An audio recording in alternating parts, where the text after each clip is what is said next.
arvestades nüüd viimase aasta jooksul kujunenud olukorda Euroopas ja uusi ohuhinnanguid, on teema tõusnud aktuaalsemaks kui senise Eesti Vabariigi taasiseseisvumisperioodi jooksul. Ning kui me vaatame Eesti riigikaitse strateegiat, Eesti riigikaitse arengukava, siis me näeme, et ligi pool, tugev kolmandik kuni pool Eesti riigikaitsest baseerub eelkõige just tsiviilsektoril. Ning sealt nüüd ongi siis tuletatud see aktuaalsus, et selleks, et olla valmis ka selliseks ebameeldivaks ja loodame, et mitte käivituvaks stsenaariumiks, tuleb siiski valmistuda võimalikult varakult ning just see on ka põhjuseks, miks me oleme tänavuse logistika aasta konverentsi teemaks võtnud just ettevõtja ettevalmistamise võimalikuks eriolukorraks või sõjaseisukorra väljakuulutamiseks. Ehk milline on siis ettevõtja roll riigikaitse toetamisel?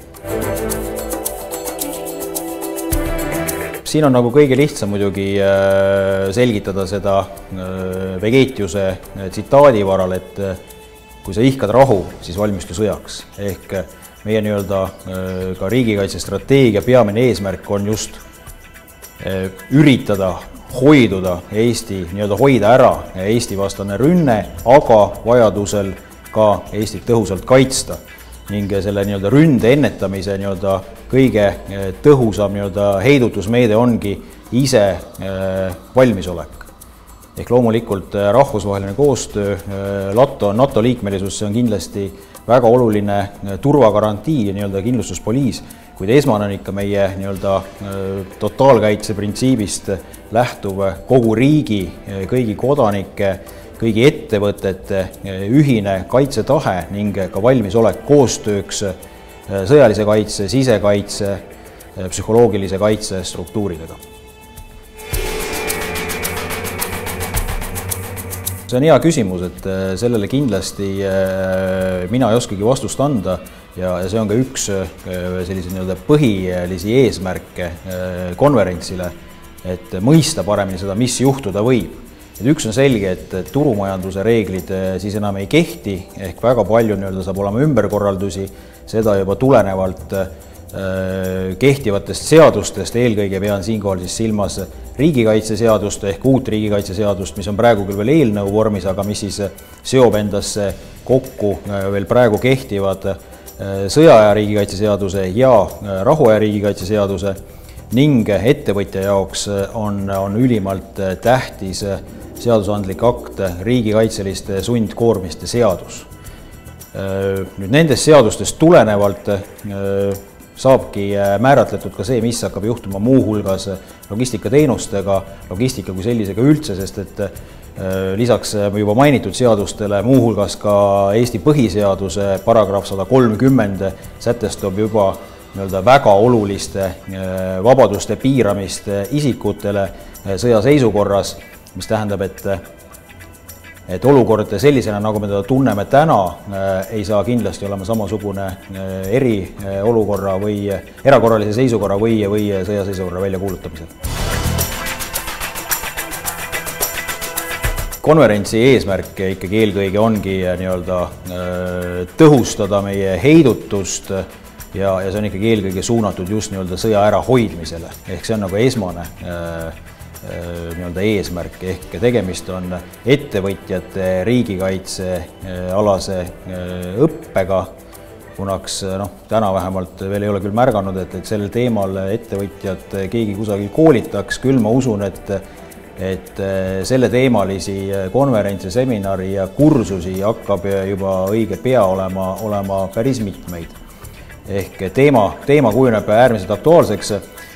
Kas seda nüüd tänases oma igapäevatöö kontekstis just otseselt seda kuuldut rakendada saab? Jah, ma usun, et saab küll, sellepärast, et muuhulgas sundkoormiste määramised viiakse ellu juba rahuajal.